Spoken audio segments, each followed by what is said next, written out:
औज़ुबिल्लाहिमिनश्शैतानिर्रजीम बिस्मिल्लाहिर्रहमानिर्रहीम। अस्सलाम वालेकुम टू ऑल ऑफ़ यू। कैसे हैं आप सब? इस उम्मीद के साथ कि आप सब अल्लाह ताला की रहमतों, बरकतों और नेमतों के साए में बिल्कुल खैरियत से होंगे, शाद और आबाद होंगे और आप सब की तैयारी भी बहुत अच्छी जा रही होगी। आमीन अल्लाहुम्मा आमीन।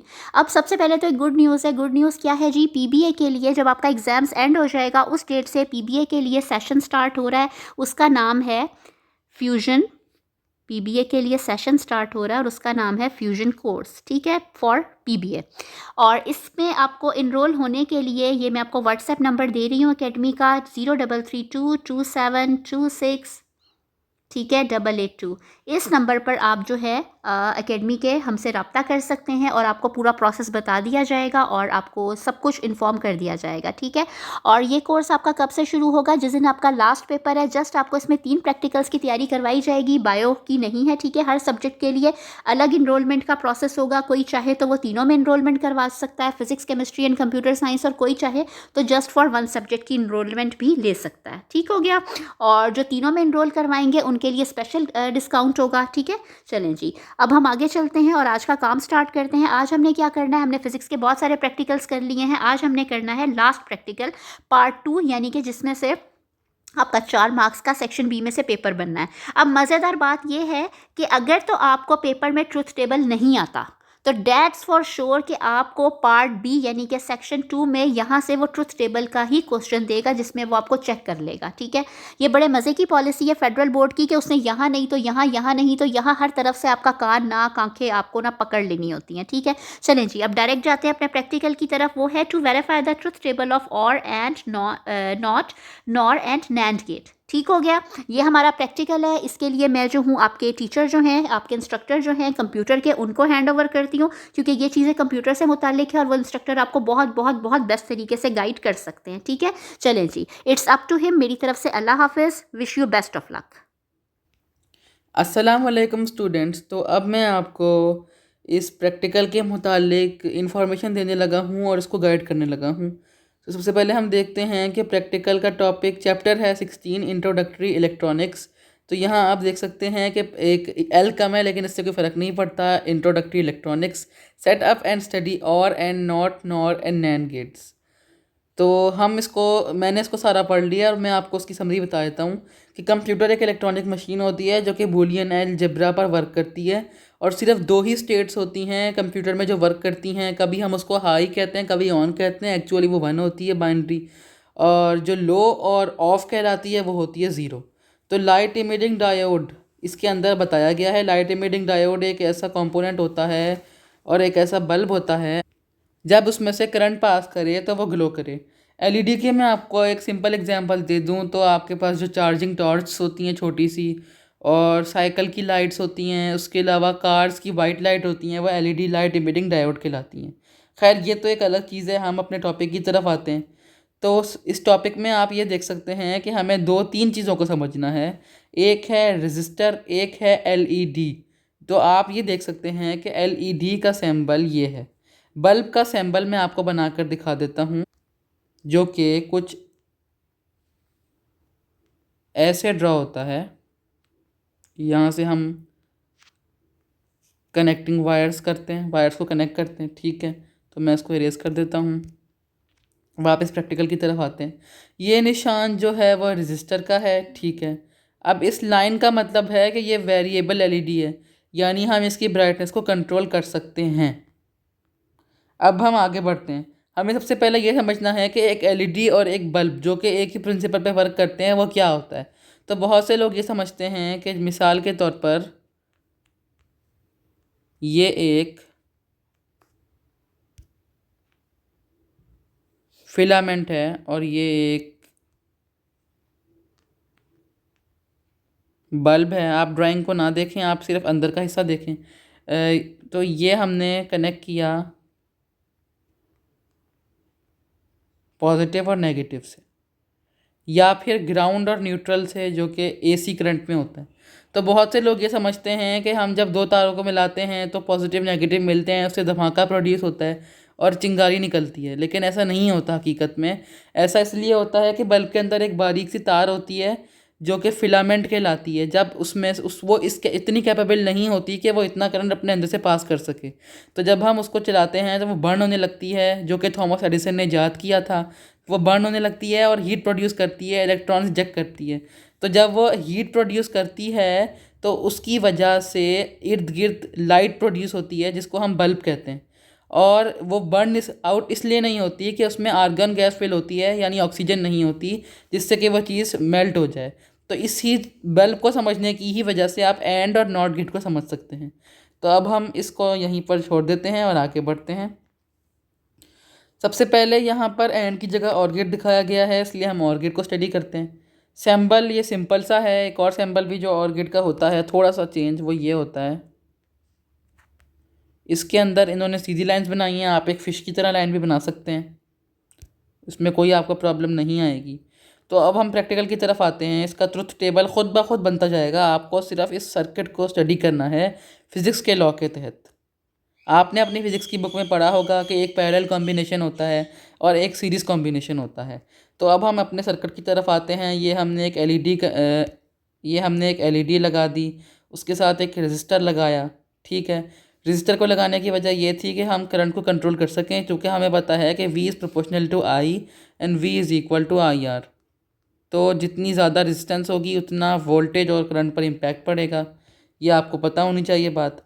अब हमने यहाँ पर दो कीज़ लगाई, स्विच भी लगा सकते हैं वैसे तो, लेकिन क्योंकि प्रैक्टिकल में की कहा गया है तो की लगाएंगे। स्विच और की में ये फ़र्क होता है कि स्विच आप एक दफ़ा बटन दबा दें तो जब तक उसको दोबारा प्रेस, यानी आप उस पर से हाथ हटा लें, तो वह ऑन है तो ऑन रहेगा, ऑफ़ है तो ऑफ़ रहेगा। लेकिन की पर आपको हाथ ही रखना पड़ेगा। आप जैसे इसको छोड़ेंगे इसका स्प्रिंग रिलीज़ होगा और वापस अपनी इनिशियल पोजीशन पे चला जाएगा। तो अब हम, या फिर की एक छोटा सा रॉड होता है, दो मेटल की सरफेसेस होती हैं, जब हम उस पर मेटल रॉड रखते हैं तो दोनों आपस में मिल जाती हैं, तो करंट के लिए पाथ बन जाता है और करंट एक जगह से दूसरी जगह फ़्लो करता है। तो अब हम सिंपली अपने ऑर गेट की तरफ आते हैं। हमें आसान अल्फाज में पता है कि ऑर गेट क्या करता है, दोनों इनपुट्स को प्लस करता है। यानी अगर ऑर गेट में 1000 इनपुट्स भी हैं और उनमें से कोई सारे के सारे ज़ीरो हैं और कोई एक भी वन है, तो हमें एक लॉ पता है, उसके तहत ये वन ही कहलाएगा। अगर सारे वन है वो 1000 नहीं, यानी वन ही कहलाएगा। और अगर सारे ज़ीरो हैं तो वो ज़ीरो कहलाएगा। ठीक है, यानी अगर एक भी वन है तो वो वन ही कहलाएगा। अच्छा, अब हम अपने इसकी डायग्राम की तरफ आते हैं। तो हम ये देख सकते हैं यहाँ हमारे पास दो इनपुट्स हैं, input A and input B. ये हमारे इनपुट हैं और ये क्यू आउटपुट है। अब हमने सारा कुछ कनेक्ट कर दिया, ये बैटरी भी लग गई। अब हम देख सकते हैं कि यहाँ से नेगेटिव टर्मिनल से कन्वेंशनल करंट फ़्लो कर रहा है, लेकिन क्योंकि इस सर्किट में इस वक्त करंट फ़्लो नहीं कर पा रहा और वोल्टेज भी अवेलेबल नहीं है बल्ब के लिए, तो वह नहीं चल पा रहा। तो जैसे हम ए को बंद करेंगे तो क्या होगा, बल्ब चल जाएगा। हम बी को भी बंद करेंगे तो कोई फ़र्क नहीं पड़ेगा, बल्ब फिर भी चलेगा। हम ए को बंद भी कर देंगे तो बल्ब बंद नहीं होगा, बी को भी कर देंगे बंद तो नहीं होगा। यानी कोई एक भी इनपुट वन है तो वो ज़ीरो नहीं हो सकता। जब दोनों बंद हैं, तो जैसे कि इस केस में, इस वक्त फ़ोटो में, तो आप देख सकते हैं ये क्यू एलईडी या बल्ब जो कुछ भी है ये नहीं चलेगा। तो इसका ट्रुथ टेबल भी सेम ऐसे ही बनेगा। मैं आपको बना कर दिखा देता हूँ, आप लोग उसका स्क्रीनशॉट ले लें अगर आपको समझ ना आए। तो ज़ीरो और ज़ीरो का ज़ीरो रहेगा, वन और वन का वन रहेगा, ज़ीरो होगा, वन होगा, फिर प्लस, यानी ज़ीरो प्लस वन वन है तो फिर वन होगा, वन प्लस ज़ीरो भी वन होता है तो यहाँ भी वन होगा। तो आई होप कि आपको यहाँ तक और गेट समझ आ गया है। कोई भी कन्फ्यूजन है तो आप कमेंट सेक्शन में पूछ सकते हैं। अब हम अगले उसकी तरफ आते हैं, अपने लॉजिक की तरफ, setup and study of and gate. तो सबसे पहले आपको पता होना चाहिए एंड गेट का सिंबल क्या होता है। सेम ऐसा ही होता है। एंड गेट में आप चाहे कितने भी इनपुट दे दें, कोई फ़र्क नहीं पड़ता, आउटपुट हमेशा एक ही रहेगा। एंड गेट का क्या काम होता है, क्या सिंटैक्स होता है, हमें पता है। एक्स इज़ इक्वल टू या Q is equal to A dot B, means इसके सारे इनपुट्स को आपस में मल्टीप्लाई किया जाएगा।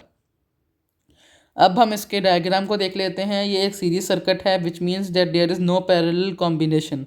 यानी अगर कहीं से भी पाथ टूट जाए तो करंट फ्लो नहीं कर सकता। सिंपली एक की को सीरीज़ में अटैच किया। अब इस वक्त क्या है, करंट फ्लो कर सकता है या नहीं, बिल्कुल भी नहीं। यहाँ से एक ब्रेक है। जैसे हम यहाँ की रखेंगे तो ये मिल जाएगी यहाँ से। जैसे ही ये मिल जाएगी तो बल्ब फ्लो करने लगेगा। यानी हमें पता है कि एंड गेट में अगर सारे आपके इनपुट ज़ीरो हैं तो आउटपुट ज़ीरो रहेगा। अगर दो की लगी हुई हैं, जैसा कि आप यहाँ देख सकते हैं, दूसरी की भी है ए और बी, अगर इन दोनों में से कोई एक भी बंद है तो करंट फ्लो नहीं करेगा, विच मीन्स कि आपके एंड गेट में अगर सारे इनपुट्स 1 हैं तो बल्ब ग्लो करेगा या एलईडी ग्लो करेगी। इसका ट्रुथ टेबल भी बना लेते हैं। 0, जब भी आपका 0 एक भी आ जाए, चाहे 1,00,000 इनपुट्स हों, एक 0 आ गया आपका हमेशा 0 रहेगा।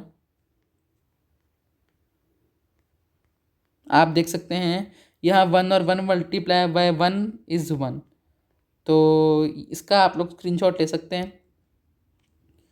नेक्स्ट गेट आता है हमारा नॉट गेट, जो कि आखिरी गेट है, विच मीन्स के ये 3 गेट होते हैं, इन्हीं को कंबाइन करके हमारे बाकी गेट्स बनते हैं। और इन गेट्स का इस्तेमाल सिंपली आप अगर डेली लाइफ की एक एग्जांपल लें तो अगर आपने कभी किसी टॉय को या किसी चीज़ को खोला होगा तो वो अंदर से ग्रीन कलर की एक चीज़ जिसको हम सर्किट बोलते हैं, उसके ऊपर नॉट, एंड और नॉर गेट्स, तरह तरह के तमाम गेट्स का इस्तेमाल होता है। उन्हीं के तहत आपका एसी का रिमोट, टीवी का रिमोट, हर चीज़ काम करती है, कैलकुलेटर, मोबाइल फ़ोन, हर चीज़। तो अब हम वापस आते हैं टॉपिक की तरफ, नॉट गेट।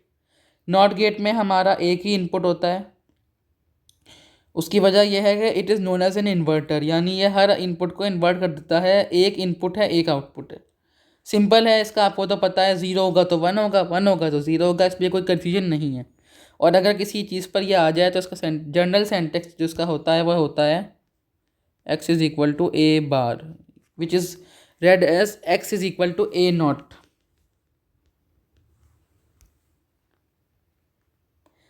अब आप देख सकते हैं डायग्राम के अंदर कि यहाँ क्या हुआ है।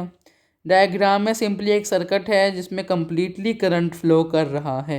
अब यहाँ मैंने आपको पहले बताया था कि बल्ब के अंदर एक फिलामेंट होता है जो जलता है, तो यहाँ पर उसमें से करंट फ्लो कर रहा है फिलामेंट के अंदर से, इसीलिए वो उसकी रेजिस्टेंस बहुत ज़्यादा होती है, तो वो बर्न कर रहा है फिलामेंट। चूँकि हमें पता है कि उसका क्रॉस सेक्शनल एरिया बहुत बारीक होता है, आप एक शीशे के बल्ब में देख सकते हैं कि कितना बारीक फिलामेंट होता है टंगस्टन का। तो इसमें आप देख सकते हैं ये एलईडी है, तो सेम एलईडी के अंदर भी यही कुछ होता है।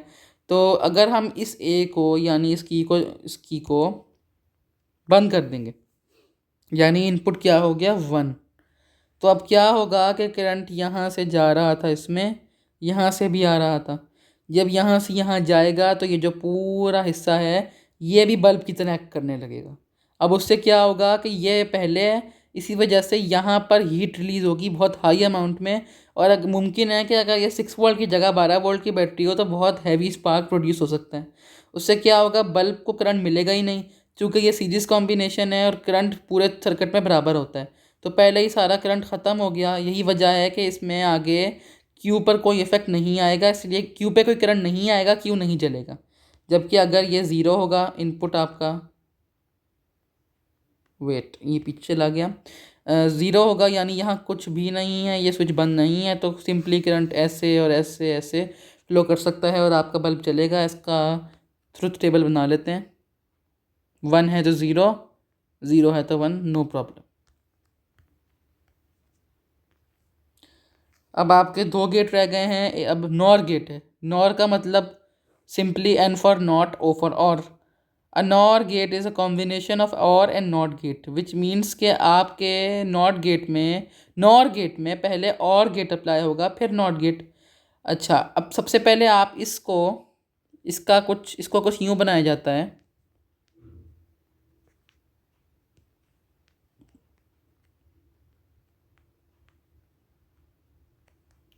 यहाँ से इनपुट दिया, यहाँ से आउटपुट लिया, लेकिन क्योंकि हमें पता है सर्कल को भी नॉट कहते हैं तो हम सिंपली इसके आगे भी एक सर्कल बना देते हैं, कुछ ऐसे जैसा कि इस फोटो में दिखाया गया है। ठीक है, आप देख सकते हैं इसमें कितने भी इनपुट हों एक ही आउटपुट आता है। इसका जनरल सेंटेक्स है x is equal to A plus B bar. इसका क्या मतलब हुआ? इसका मतलब ये हुआ कि अगर हमारे इनपुट 0 और 0 हैं, यानी 0 प्लस 0 0 होता है। अच्छा, अगर इनपुट 1 और 1 है तो ये 2 नहीं 1 ही कहलाएगा, क्योंकि एक लॉ होता है जिसके तहत बूलियन अलजब्रा में हर डिजिट का यानी हाई 1 ही कहलाता है। तो 0 प्लस 0 0 होगा। 0 का इन्वर्स क्या आता है 1, इन्वर्टर लगा इस पर 1 हो गया। अगर 1 प्लस 0 था तो क्या आया अंदर 1, तो 1 पे बार का मतलब बनता है 0। इसका मतलब ये हुआ कि अगर हमारा कोई नहीं, एक मिनट, अगर हमारे सारे इनपुट्स इसके अंदर हाई हैं, यानी अगर सारे इनपुट्स 1 हैं या कोई एक भी हमारा हाई है, तो आउटपुट हर हाल में 0 रहेगा। और अगर सारे इनपुट 0 हैं तो उसी सूरत में नॉर गेट का आंसर 1 आ सकता है। नॉर गेट का ही इस्तेमाल हमारे टीवी के रिमोट में होता है, क्योंकि सारे जो बटन्स होते हैं वो पैरेलल में लगे होते हैं।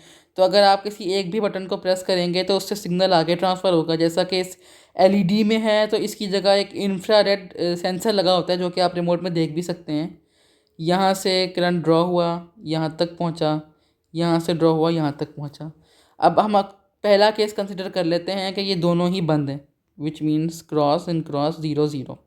तो हमारा करंट सिंपली फ्लो कर रहा है, तो ये जल जाएगा बल्ब।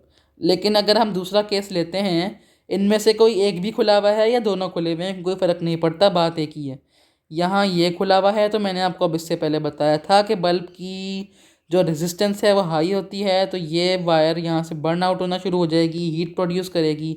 आप इसका छोटा सा एक्सपेरिमेंट करके देख सकते हैं। एक नॉर्मल 1.5 वोल्ट का सेल, ये 9 वोल्ट की बैटरी के दोनों टर्मिनल्स को कुछ देर के लिए मिला दें, तो उससे बहुत हीट प्रोड्यूस होगी, बैटरी भी बहुत ज़्यादा गर्म हो जाएगी।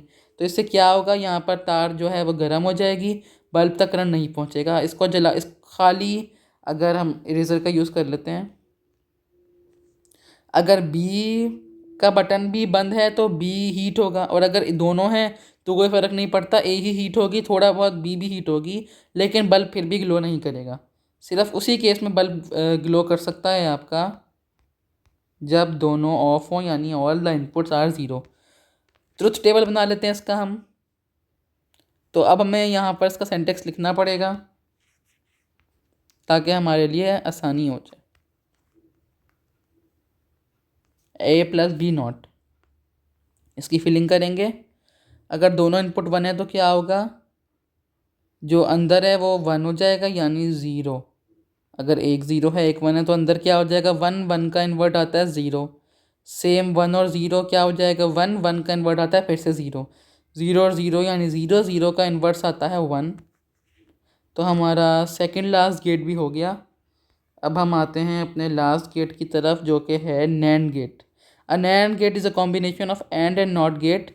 सेम इसके अंदर भी एक एंड को नॉट से जोड़ा जाता है, वही सेम जैसा कि मैंने आपको पहले बताया। एक सर्कल से इसको रिप्रेजेंट कर लेते हैं, जैसा कि आप इसमें देख सकते हैं। इसका जनरल सिंटेक्स होता है x is equal to A B not, यानी x बराबर है a और b को मल्टीप्लाई करके नॉट के। यानी अगर अंदर कोई भी इनपुट 0 है तो अंदर हर हाल में 0 ही आएगा, यानी कोई भी इनपुट अगर हमारा हाई नहीं है तो, यानी सारे इनपुट्स हाई हैं, कोई एक भी अगर लो है तो 0 ही आएगा। Which means that 0 multiply by unlimited 1 will be 0।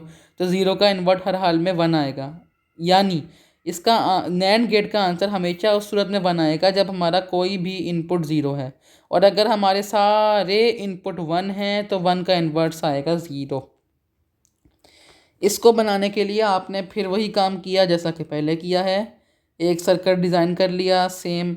अब इसके अंदर हमने पैरेलल में ही बटन्स लगाए, लेकिन उन बटनों को आपस में सीरीज़ में ज्वाइन किया। यानी अगर हमारा करंट इस वक्त ड्रॉ हो रहा है, यहाँ से फ्लो हो रहा है, अगर हम बी को बंद कर दें कोई फ़र्क नहीं पड़ा, क्योंकि हमारा एक इनपुट अभी भी 0 है। ठीक है, अगर हमने इसको बंद किया तो ये वायर फिर से हीट हो जाएगी, जैसा कि मैंने आपको पहले बताया। सेम वही सारा कुछ होगा। और अगर इनमें से ए ऑन है, बी का 0 है, यहाँ से 1 है, तो वो भी कोई फ़र्क नहीं पड़ता, आप इसका सिंटेक्स यूज़ कर सकते हैं। तो इसमें भी कोई कन्फ्यूजन नहीं थी, तो हम सिंपली इसके ऊपर आ जाते हैं। तो इसके लिए हमारे पास ये पहले से लिखा हुआ है 0 एंड 0। 0 मल्टीप्लाई 0, 0 का इन्वर्स आता है 1। फिर इसका आंसर 0 था तो इन्वर्स आया 1। इसका भी आंसर 0 था तो इन्वर्स आया 1 और 1 और 1। 1 मल्टीप्लाई 1 1, सो 1 का इन्वर्स आएगा 0। अब हम सिंपली आगे देखते हैं। आगे set up a NAND gate burglar alarm. तो अब हम एक बर्गलर अलार्म को समझ लेते हैं। बर्गलर अलार्म कुछ इस तरह से होता है कि एक बज़र होता है, घर में अगर कोई चोर घुसा है या किसी बैंक में या ऑफिस में तो अलार्म बोलने लगता है। जैसा कि होता है किसी भी बैंक में सिस्टम लगा होता है और बैंक को बंद करते हुए सिस्टम को ऑन कर दिया जाता है। अगर कोई भी बैंक के हर गेट में एक लॉक लगा हुआ होता है, जैसा कि आप एक गेट को स्टडी कर सकते हैं, ए है या फिर बी है। अच्छा, अब हमने इसमें नैंड गेट लगाया हुआ है, विच मीन्स कि करंट यहाँ तक फ्लो नहीं कर पा रहा, करंट यहाँ तक है और करंट यहाँ तक है। अब इस सर्किट को समझने के लिए आपको देखने में ये लग रहा होगा कि ये जो करंट है ये यहाँ तक फ्लो कर रहा है और ये बज़र बज रहा होगा, लेकिन ऐसा बिल्कुल भी नहीं है। ये जॉइंट्स इसीलिए बनाए गए हैं कि इसका मतलब ये है कि करंट यहाँ आ रहा है, यहाँ का रास्ता बंद है और यहाँ जा रहा है, यानी यहाँ का रास्ता बंद कर दिया गया है, यहाँ पर एक ब्लॉकेज लगा दी गई है, यहाँ तक करंट आया। ये जो बीच में चीज़ है ये लॉजिक को, यानी लॉजिक नैंड को, उसके सेंटेक्स को रिप्रेजेंट करती है। इसके अंदर एक बिल्ट इन सर्किट होता है।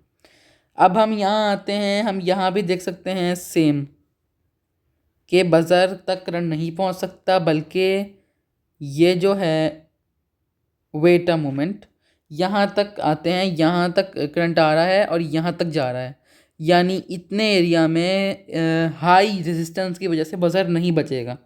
मींस करंट यहाँ तक जा रहा है लेकिन रेजिस्टेंस की वजह से सर्किट नहीं बचेगा। अब क्या होता है, अगर नैंड गेट है, अगर हमारे पास नैंड गेट का सिंटेक्स है A X is equal to A multiply B का कॉम्प्लीमेंट, विच मीन्स कि any of the input is high so the output will always be high. यानी अगर एक गेट खुलता है दरवाज़ा, जैसा कि मैंने आपको बताया, तो 1 multiply by zero will remain zero, यानी ज़ीरो का इन्वर्स 1 होता है। 1 का मतलब है बज़र बज जाएगा। लेकिन अगर हमारा इस वक्त यहाँ पर 1 और 1 शो हो रहा है, यानी 1 और 1 का क्लोज्ड, 1 यहाँ पर क्लोज्ड 1 से शो हो रहा है। 1 मल्टीप्लाई बाय 1 का मतलब होता है 1, 1 इसका बार आएगा 0। यानी इस केस में हमने करंट को कनेक्ट किया हुआ है सोर्स से और इसमें काफ़ी ज़्यादा हीट प्रोड्यूस होती है। यही वजह है कि यहाँ पर बहुत ज़्यादा पावर कंजप्शन होगी रात के वक्त में भी, जब ये बज़र का ये सर्किट ऑन होगा। यही वजह है कि चोर जो हैं दरवाज़ा खोल के नहीं, शीशे तोड़ कर अंदर आते हैं। NAND gate of burglar alarm is shown in the photo, जैसा कि आप देख सकते हैं। आपको उसकी समझ आ गई होगी। अगर एक भी 1 होगा तो हम फार्मूले में इसको लगाएंगे और फार्मूले से ही दिखा देंगे। अच्छा, यहाँ पर डीसी बैटरी लगाने का मकसद हर जगह यही था कि ये बल्ब जो है ग्लो कर सके, चूँकि एसी करंट में अगर हम इस तरह के तजर्बे करेंगे हीट प्रोड्यूस करने के, तो धमाके के सिवा कुछ और हासिल नहीं होगा। अच्छा, अब यहाँ पर एक डू यू नो फैक्ट है आखिरी पेज पर, बल्कि उससे पहले, the thermal switch consist of bimetallic strip which bends as heating occurs and breaks the electrical contact. एक स्विच होता है, यानी यही स्विच ए और बी जो है इनपुट्स, वो कोई थर्मल स्विच होता है जो कि मुड़ जाता है हीट होने पर, जैसा कि इस्त्री में लगा होता है एक स्विच। बाईमेटालिक स्ट्रिप एक ऐसी स्ट्रिप होती है, ये निकल है तो ये कोबाल्ट होता है, दोनों का हीटिंग टेम्परेचर अलग होता है, तो ये यूँ मुड़ जाती है। तो ये जो यूँ यहाँ से तार जा रही होती है इससे मिली हुई, तो तार का रास्ता यूँ अलग हो जाता है और ये रास्ता, जैसा कि रोड पर भी हम देखते हैं, ये अलग निकल जाता है। जो हमारी इसमें आखिरी चीज़ है वो है set up a not gate fire alarm. अच्छा, अब फायर अलार्म वही बज़र ही होगा, लेकिन क्या हुआ। अच्छा, इस फ़ोटो को और आप इस फ़ोटो को देखें तो आपको इसमें एक सिमिलरिटी मिलेगी। यहाँ पर जो हमारा स्विच था वो था दरवाज़ा, जैसा कि मैंने आपको बताया टीवी का रिमोट का बटन या कोई भी चीज़ व्हाट्सएवर। यहाँ थर्मल स्विच है। थर्मल स्विच एक ऐसी, यानी बारीक सी रॉड होती है जो कि इनिशियल पॉइंट पर, यानी कि जब आग नहीं लगी हुई तो ये यूँ मुड़ी रहेगी हर वक्त, लेकिन जैसे ही एक ख़ास टेम्परेचर, जैसे कि अगर किसी का 160 डिग्री सेंटीग्रेड है, उसको आग टच होगी तो ये विद इन सेकेंड्स, जैसा इसकी मैं आपको एक डेली लाइफ एग्जांपल देता हूँ कि इस्त्री को जब आप स्विच ऑन करेंगे तो इस्त्री के अंदर से एक कट कट आवाज़ आती है, हल्की हल्की सी, और वो आवाज़ आते आते एकदम तेज़ हो जाती है और इस्त्री जो है टर्न ऑफ हो जाती है। तो वो आवाज़ बाईमेटालिक स्ट्रिप की ही मुड़ने की होती है। जब वो हीट हो जाती है ख़ास टेम्परेचर पर तो वो मुड़ जाती है। अब उसका फेस कुछ, वेट अ मोमेंट, ये आगे चला गया। इसका फेस कुछ यूं भी नहीं, पहले यूं हो जाएगा। अब इससे क्या होगा, ये सर्किट मिल गया और इसकी रजिस्टिविटी यानी बज़र की जो रेजिस्टेंस पहले आई थी, यहाँ भी थोड़ी बहुत तारों में हीट होती है, उसके लिए कूलेंट लगाना पड़ता है। तो यहाँ पर जब इसकी रजिस्टिविटी हाई थी और अब इसके कनेक्ट लो थी और अब इसके कनेक्ट होने पर हाई हो गई, तो करंट यहाँ से कुछ ऐसे, वेट, करंट यहाँ से ऐसे फ्लो करेगा, ठीक है। और अगर ये यहाँ से, और अगर ये इसका इनिशियल पॉइंट ये होता है, ठीक है, और अगर ये इस तरफ मुड़ जाए, वैसे तो ये इस तरफ मुड़े या इस तरफ मुड़े इससे कोई फ़र्क नहीं पड़ता, हीट जिस पॉइंट पे पड़ेगी ये उस पॉइंट पे ही मुड़ेगी। तो उससे एक फायर अलार्म प्रोड्यूस होगा और फिर उस अलार्म से हम इमरजेंसी कॉलिंग में ला सकते हैं, यानी इमरजेंसी डायल स्टेशन पे कॉल मिल जाएगी कि कोई इमरजेंसी है। तो आप देख सकते हैं ये सारा कुछ कंप्लीट हो गया। अगर आपको कोई भी इस वीडियो में प्रॉब्लम हो या फिर कोई भी क्वेश्चन करना हो तो आप कमेंट सेक्शन में पूछ सकते हैं। चैनल को सब्सक्राइब करें, वीडियो को लाइक करें। अल्लाह हाफिज़, टेक केयर।